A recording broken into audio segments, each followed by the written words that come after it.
We're back here on the platform and speaking with Sam Duncombe, a director of Save the Bays, and we are talking about the oil spill at Adelaide Beach and Clifton that has caused some environmental degradation there, and based on those photographs that we've seen, you said it was a small spill. I would not have liked to see if it was a... Well, exactly. If it were a bigger spill. Exactly. And, you know, we have heard from employees at BEC that it's getting worse, what's going on out there. So it's like I said, we know there's a problem. You know, like we talked just before the break, the government is trying to sell a corporation that has a huge liability. That environmental cleanup's going, I mean, they're estimating $100 million, but they don't, okay, let's put it this way. We don't know. They may know, right, what the extent of the damage is, but the public doesn't know. And, you know, that's not right. We should know what is going on so that, you know, maybe the government needs a push to do something. But, you know, Mr. Miller and the Minister of Transport, Glenys Hannah Martin, said, oh, that was a passing ship. Well, they don't know that either. That's the reality. They don't know if it was a passing ship. That oil very well could have come from that industrial area at Clifton, and we need answers. You know, in the press, they talk about they've tested the oil, and so when they've tested it, they're saying that, okay, so that's actually, this image is at Flipper Beach. So this is in the Clifton Heritage National Park. I mean, I've been to that park before to do a cleanup, and the smell coming off of BC was so bad. I literally had to move myself from it because I started feeling nauseous and dizzy, and it was just a really bad feeling. I am told by people who dive at Clifton that the reefs are in a mess. They're not in good shape. They're in bad shape. Some areas are worse than others, but they're not in good shape. The coral is very dead in a lot of places. And, you know, you have to think about the continued abuse that has been going on in that area from that entire industrial park. Because and this has been going on for many, many decades. Yes. You know, cleanup. How is it going to be cleaned up? I mean, you see the sand there just now. Who is cleaning up? Is anybody cleaning up? Well, or these depressant that they are using, they are just hoping that there will be this thing will disperse? Well, it makes cleanup even harder, because instead of having a big glob of oil that you can pick up with a tractor or whatever, what you're having is tiny, tiny little drops of oil that are mixing and embedding themselves with the sand or in the ocean. So that makes cleanup impossible. But the oil is washing up continuously? It's not at Adelaide right now. Okay. You know, it's this out of sight, out of mind thing. It is out of sight, but it is still there. It's there in tiny droplets of oil now. You can't see the big waves bringing that oil in one big long plume. That has been broken up so bad now that it's tiny drops of oil. So a week or two ago, we saw all of this coming in a volume, eh? Right. Right now, it has You can't see it any. If you came to Adelaide now, you would tell me I was absolutely insane because there's nothing wrong with Adelaide. And that's what is disturbing, that the oil is being broken up so small that it's impossible to see. It looks like little pieces of seaweed. Yes. So to me, that's even more insidious than having a big blob of oil come onto shore, because at least you know you can deal with that. You know where it is, and you remove it as quickly as possible. When I spoke to the Department of Environmental Health, I said, get somebody to come and remove the seaweed, because the seaweed, there were strips of seaweed that were totally coated in the oil. We collected all the plastic we could find that had oil all over it. So you know, the contaminants are still there. When you look at, okay, that's a boom that I will say presumably came from BC.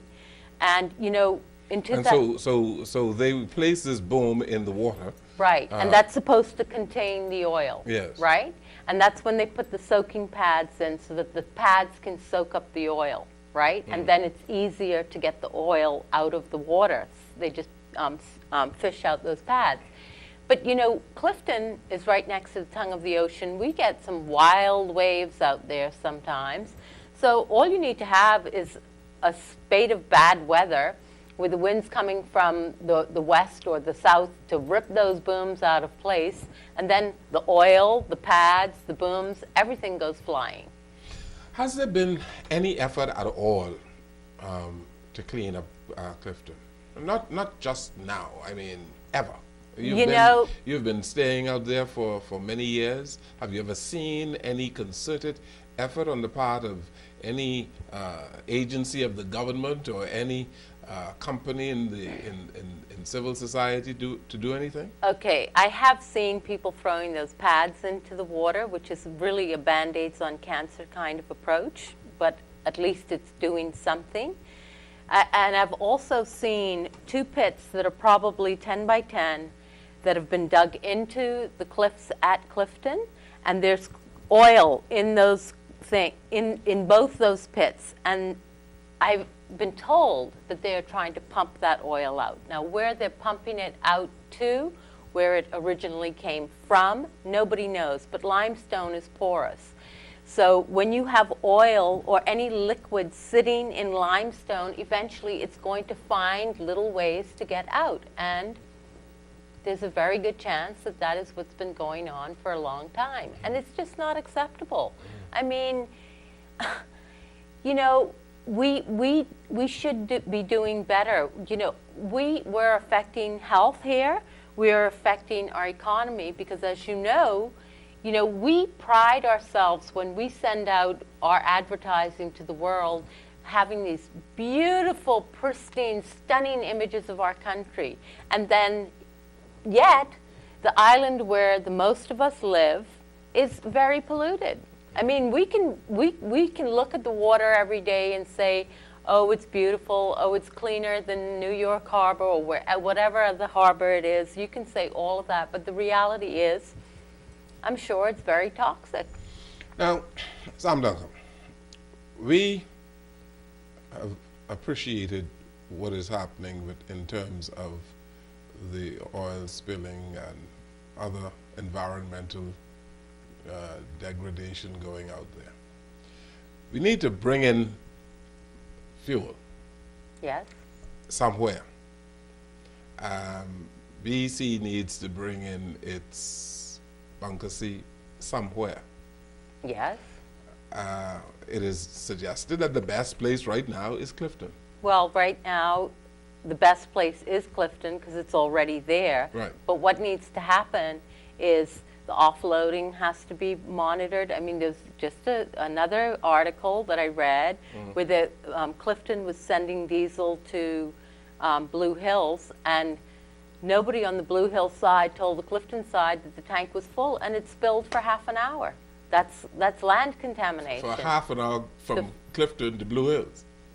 It spilled because the tank at Blue Hills had filled. Oh, I see. And then it continued to spill. So we had a half an hour of, I don't know how many hundreds of gallons of diesel being dumped right out there. So that's just negligence. That's negligence. So there's that going on. I think that, like I said, when you read the press, you know, this one is saying we've got all these reports done. The tenders know what the issues are. We don't. All these reports should be available to the public so that we can understand what is going on and be part of the solution. You would Save the Bays, and other environmentalists have complained about Clifton for a long time. Are we leaving it to the organizations out there to do some self-policing, or should there be some agency that is responsible for this? Well, it's a government corporation, right? Well, besides BEC, you have some other Right. companies as Yes, well. but aren't the regulations that guide those companies being there supposedly governed by the laws of the country? So the government is the one who should be looking into, so you're talking about a totally independent source outside of BEC, outside of anybody who's running any industry to be able to come in and monitor what they're doing. A kind of environmental protection agency. Well, supposedly, that's what the Department of Environmental Health and the Best Commission is supposed to be. The problem is neither of them have any teeth, so it's not as though they could say, hey, we saw you polluting, we're taking you to court or whatever. There's a fine. Nothing is happening. You read our laws and they say you are not allowed to pollute the air, the water, or the land without permission from the minister. So what, is the minister giving permission to all of these companies to pollute? We are out of control, essentially. As a country, we are out of control because whether the checks and balances exist, they're not being adhered to. And, when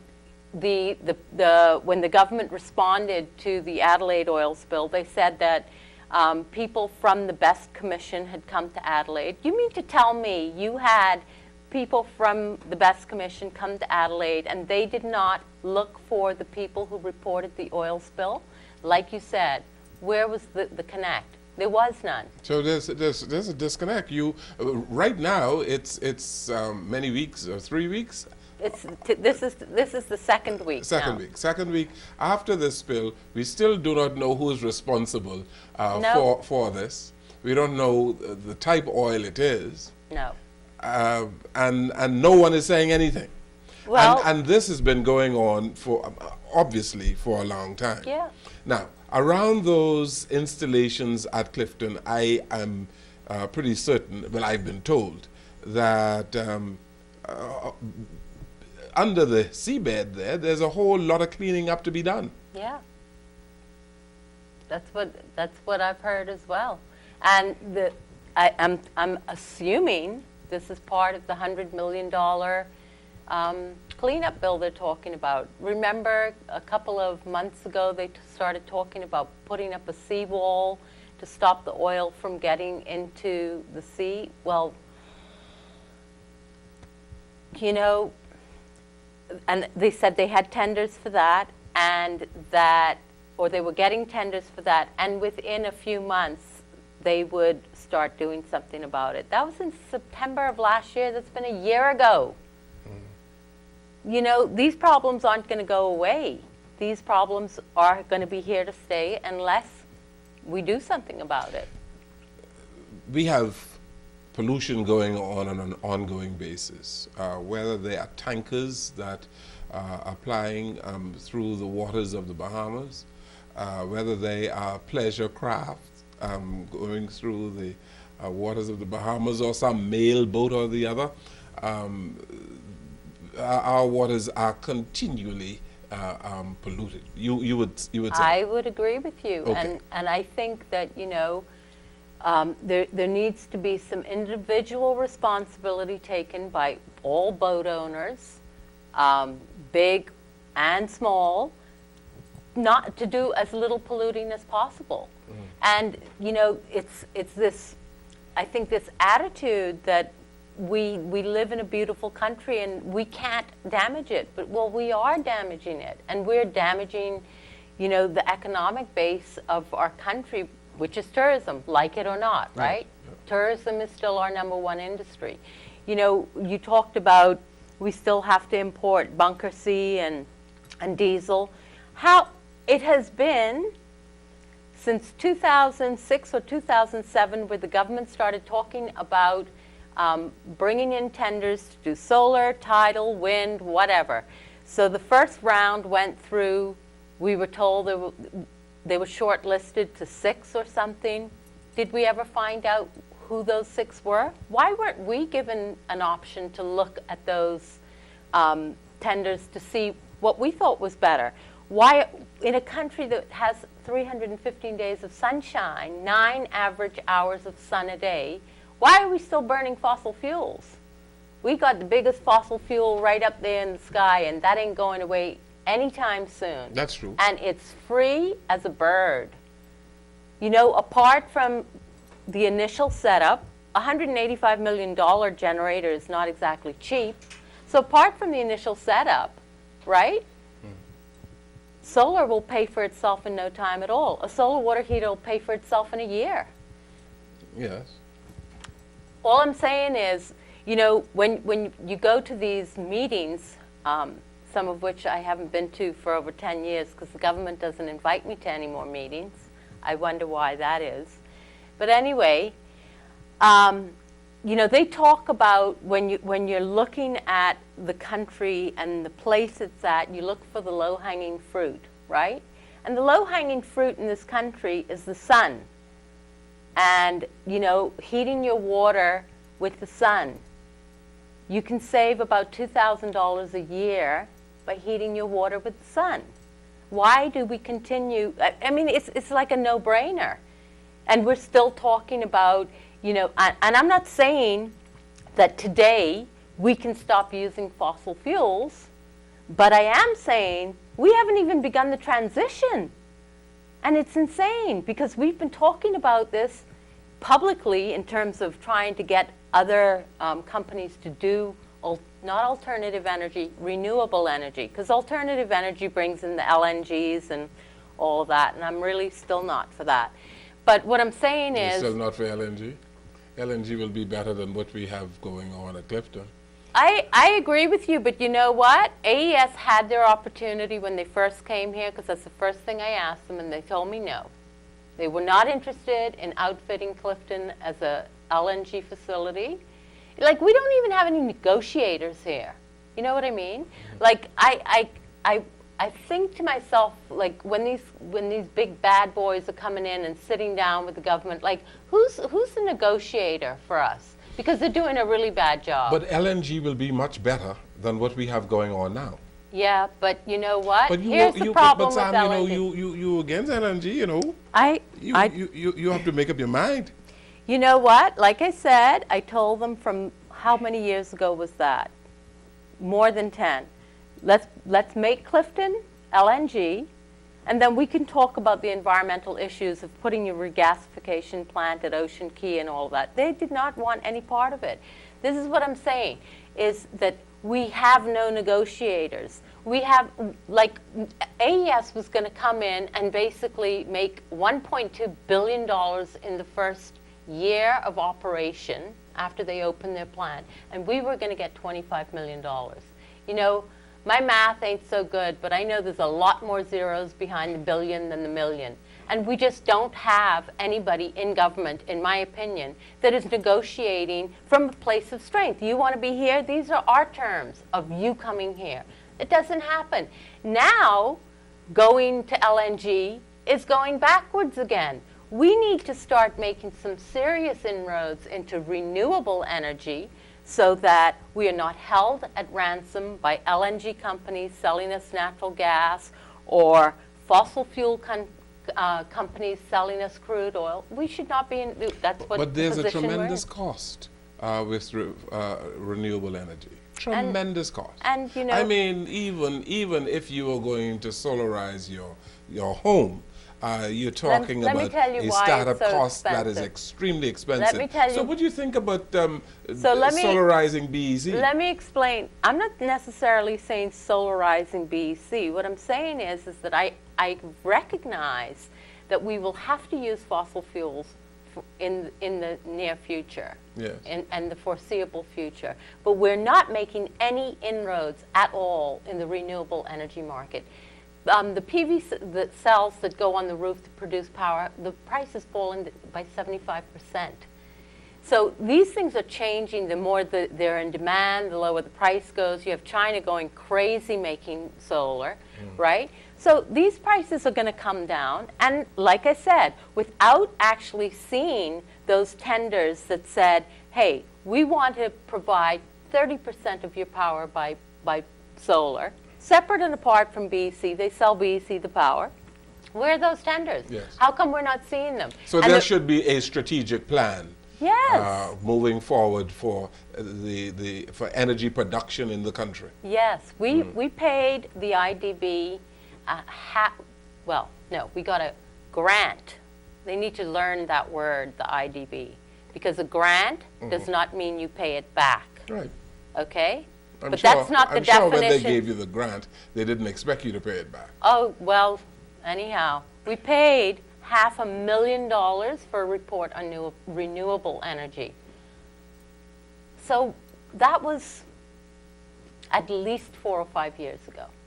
What are we doing, and what are we waiting for? Why does it take so long? We can whip out gaming legislation, we can whip out all kinds of legislation when it's in the interest of certain people and parties. But in the national good, in the interest of the country, we can't whip out a proper energy reform bill. We can't do freedom of information. We can't have an environmental protection act. I mean, it's absolutely insane.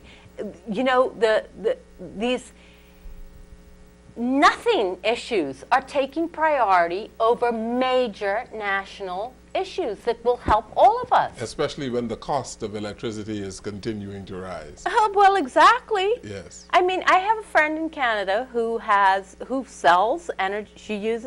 She's got PV.